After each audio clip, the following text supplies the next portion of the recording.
So today's presentation really is about understanding, is there an opportunity to utilise the principles of human factors science within healthcare to reduce avoidable harm across all of our organisations, irrespective of where we work? One of the things you'll be aware of is the term human factors. It's been around for decades. It's been tagged within healthcare journals and papers for the last 10 years, being seen as a critical step forward. But one of the elements that we're aware of is that there's very little evidence of success in implementing human factors within the redesign of clinical services and systems. And I wanted to share with you some of the successes that we've had at St Helens and Knowsley Trust in doing that. So human factors as a science is concerned with enhancing performance, the performance of human beings, whether that's their interface with technology, with their environment, within the systems they're expected to work, within that culture, and how, by redesigning those elements, we can improve human performance, we can improve the reliability of healthcare, and ensure that our patients are kept safe. I was trying to think of a really simple way, an analogy that would allow me to try and explain to you how simple this can be. Many of you remember 10 years or so ago arriving at a cash machine to find the last person's card sticking out of it. It's easy to understand how that happens because as you approached a cash machine, what you wanted was cash. You'd arrive at the cash machine, put in your card, stick in your number, it spat out your cash, you chucked it in your pocket, and perhaps part of your cognitive process was, I've been told that this is a potentially dangerous situation, so I can't waste too much time hanging around here with the money, so I've got to stick it in my pocket and run. As you walked away, unbeknown to you, your card slowly popped out. What did they do? Well, incredibly simply, they just changed the system. So you can't actually receive your money until the card pops out. So your card comes out first, you take it, you put it in your pocket, and only then does your cash arrive, eliminating the risk of you leaving your card behind. It's this type of simple change, this type of simplistic analysis of how humans will behave with interfaces and technology provides us with the greatest efficiencies moving forward. And when we think about our clinical equipment and how perhaps errors take place within a clinical environment, this has very similar properties. If you think about the technology you interface with and how your brain reacts to certain information, a green round circle tends to mean go. Whether it's a traffic light, whether it's your mobile phone to answer, whether it's another device, it's the option to move forward. So it's unsurprising when a defibrillator company built a device that then this happens. Your patient has a cardiac arrest, you attach all of your leads, the machine analyzes the patient and instructs you that it's time to defibrillate. Somebody in the team says, right, go for it. You then press the green button. The green button is the off button on the defibrillator, which turns the device off. Doesn't happen all the time, but occasionally a patient is left waiting for the machine to be turned back on, to go through its calibration process, to then reanalyze, losing vital minutes in restarting that patient's heart. Or it could be the information we're provided with. Your brain will receive information much more around the size and shape and colour than it will the text that's provided on it. So how easy from where you're sitting now, in the comfort of an armchair without any stresses or pressures, is it for you to differentiate between the ampules in the bottom left or even the boxes within the top right? Perhaps the technology, the equipment and the environment we provide with our healthcare workers actually predisposes and creates the errors. And it's the systems that drive those. There are very few bad people doing bad things. Typically, we have systems that drive errors throughout our organisation, and it's the redesign of these systems that is the next critical step. I've already mentioned that human factors isn't new. If you think of almost any high reliability organisation within that high risk structure, whether it be aviation, nuclear fuels, they've been doing this stuff for 20, 30, 40, even 50 years in some areas. And for us, it's still not something that we hear all the time within healthcare, that we see in regards to service and system redesign. In November of 2013, every major player within healthcare signed up to the Human Factors Concordat, a commitment to redesign healthcare using the principles of human factors science. And there are some early signs of movement, the likes of the Academic Health Science Network's Patient Safety Collaborative, within which human factors should be a theme throughout. And really, if we wanted to quantify why human factors are so important, well, we already know and have for a while that almost 80% of episodes of patient harm are attributable directly to human factors, either at the individual or the system level. And for me, personally, there's always a kind of a tipping point, a point within which, as an organisation, you think we have to do something differently. And for us at St Helens, much like many of you, we had some serious episodes of patient harm, never events, avoidable harm, things that we couldn't truly understand why this happened on this given day. And we wanted to change that and make sure that that patient that was harmed was the last patient that was harmed as a result of those inadequacies. When you're thinking about redesigning, utilising the principles of human factors, there's typically two areas that you'll look at. One is enabling your workforce, giving them the education and awareness around the principles of human factors, so they're aware of their own human performance limitations, whether that be stressful environments, whether it be due to fatigue, limitations of perceptual ability. And it's also about redesigning the systems. There's no point in making your staff hyper-vigilant about what potential risks are around there and then not doing anything about it. And in fact, delivering just the educational component in isolation potentially runs the risk of doing more harm than good. One particular human factor, one of the cognitive biases, is around observational and selective attention. And not dissimilar to you looking to buy a new car, choosing one in the colour that you've not seen anybody else have. The day it arrives and you drive to work, you'll see 3 or 4 other cars, identical, and be shaking your head, why did you choose that? Why didn't you see this before? Where have these come from? Once we tell you about something, it's brilliant. So we have a workforce now. I've trained over 600 of our healthcare staff in human factors. They now can anticipate and see the potential errors. They're aware of them in their everyday work. But if we as an organisation do nothing to mitigate those risks, to redesign the systems, then that is obviously going to drive the culture down to one of vulnerability and frustration and isn't going to be helpful at all. Also, human factors from high reliability organisations, the industry-based methodologies, aren't directly transferable to healthcare. We're talking about industries within which they have linear processes, the mechanised industries with high reliabilities. Our patients aren't that reliable. You don't find 2 patients that behave in the same way, that respond in the same way, that take the same amount of time to treat. And there is a danger that if we adopt blindly the methodologies from industry and apply them to healthcare, not only is this going to be unachievable, but the measurability aspects are flawed also. Within healthcare, we should always be efficient, effective, responsive, and most importantly, adaptive.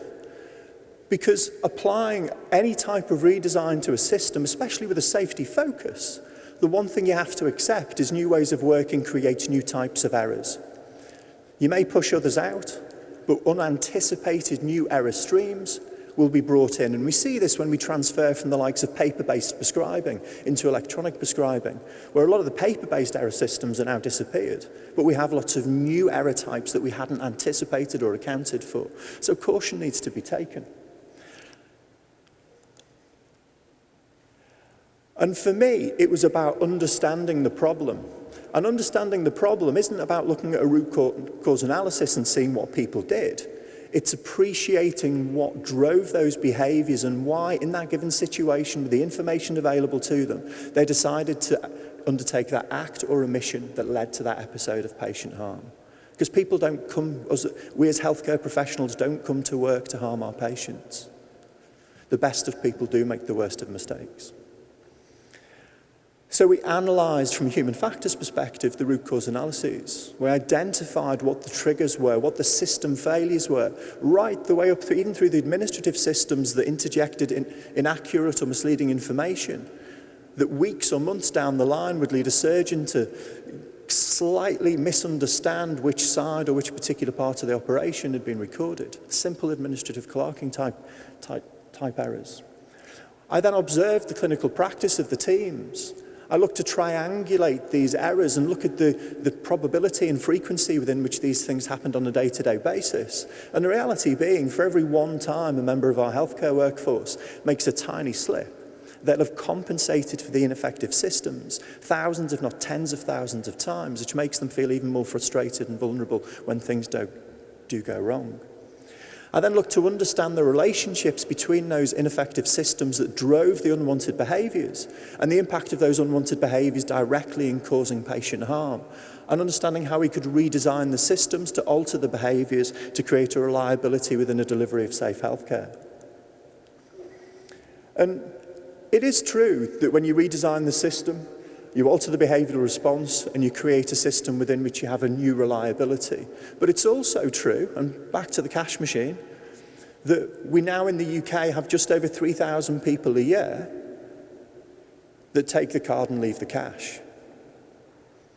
Difficult to understand, you went there for the cash in the first place, but it still happens. We also have systems that we perceive to be incredibly safe. Atul Gande's WHO checklist, widely publicised as being a beacon of new ways of working across theatre complexes. In 2012, 70% of the UK's surgical never events, the most catastrophic levels of harm, utilised this checklist format. Tools are brilliant, but if they're not applied in the correct way, they are not fail-safe. And that element of complexity that breeds contempt, this preoccupation with healthcare when an error goes wrong, to write an additional 1,000 words within the policy and apply more and more checks to ensure that that never happens again. That additional complexity drives more errors because human beings cannot cope with that level of complexity within their day-to-day working lives. Add stress, add fatigue. The frequency of error as a result amplifies catastrophically. And for me, I found that the WHO checklist in my trust started off as 22 checks because of various errors that had taken place. When I got to it, it was 32. And when I observed it in practice, and this isn't unusual, that one of the team members, one of the more junior team members, because it was an unnecessary distraction, it took too much time, was ticking it off in the corner and in isolation.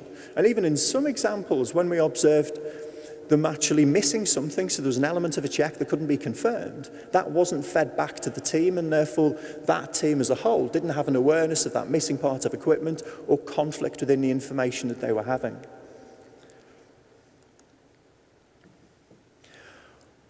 The critical steps within this are to simplify the process.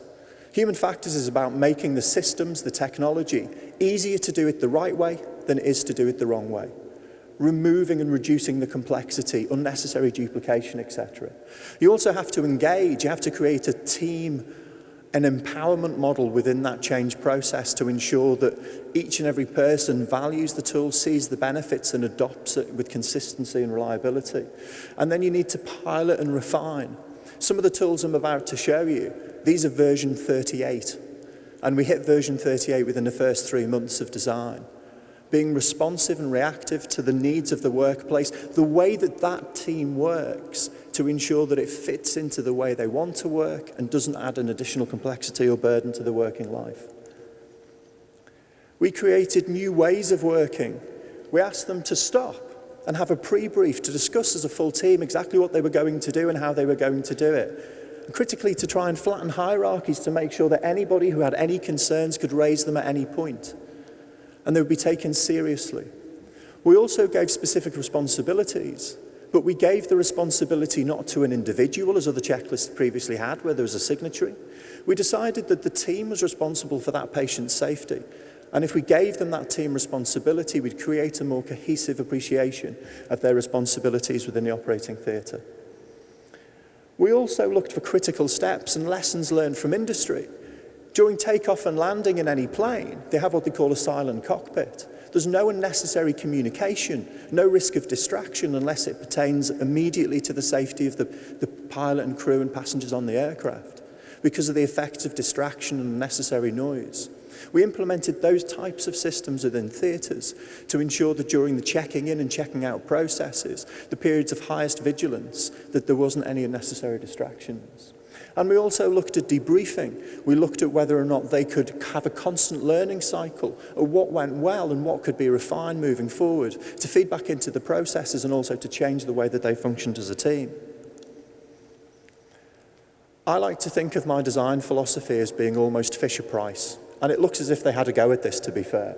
But in creating an 18 to 20 point checklist, incredibly simplistic, that's adopted now in 98.9% of our theatres every single time, utilising a 36 point audit tool, which doesn't just check whether they did it, it checks whether they undertook it as we expected them to. We also implemented some additional tools such as HALT. This is a hierarchy flattening tool which allows anybody, irrespective of position in the team, to stop surgery and to take 30 seconds as a team to discuss, to confer and reach consensus agreement as to whether or not it's safe to continue. This has been utilised nearly 30 times now in the last 12 months. And on one occasion where this young lady who's a student ODP stopped the surgeon dead in his tracks and said, "You cannot continue." They'd gone through every check they'd done perfectly. We're giving the left side, the left side, the left side, the left side. And like any of us are vulnerable to, the surgeon having done everything and everybody agreed exactly what was going to happen, they turned to pick up their instrumentation, and in that momentary lapse as they turned back, they moved towards the right side. The surgeon couldn't explain it. We do it every day. You perhaps put the milk in the cupboard and not the fridge. There's that momentary lapse. It's just being human. But having a system here where irrespective of who you were, you can stop it, challenge it, and you'll be respected and taken on board, was about creating the culture that it's as much about protecting each other as it is about protecting the patient, and you're not being challenged because, we're challenging that you know what you're doing, you're being protected by your colleagues. The education that we provided was bespoke and contextualised to the problems that they had in their clinical area. It covered the generic principles of human factors, decision-making, limitations of human performance, situational awareness, team dynamics, etc. But it was about them and how they worked together. It was bespoke and unique. It was meaningful and transferable. We then implemented all of the tools, and what I'm going to show you now is the impact, 6-month pre-data, 6 months post-data, and I'll also give you an insight into where we are 2 years down the line. So, in the first 6 months, having implemented these, we had 127% uplift in incident reporting in theatres, but we also had a 50% reduction in episodes of patient harm. We also saw that we had 0 deaths, which is great. We had 0 catastrophic episodes of harm. In the second 6 months data set, we moved from 5% episodes of moderate harm down to 0.7% episodes. We also moved from 14% of minor harm down to 9% in the second set. And now, our error reporting across our 2 theatre complexes of nearly 20 theatres is up by 157%. We've maintained a 50% decrease in overall patient harm, and we haven't had, and I wish this was wood so we could touch it, we haven't had a single episode of harm categorised above low for over 12 months now. Thank you.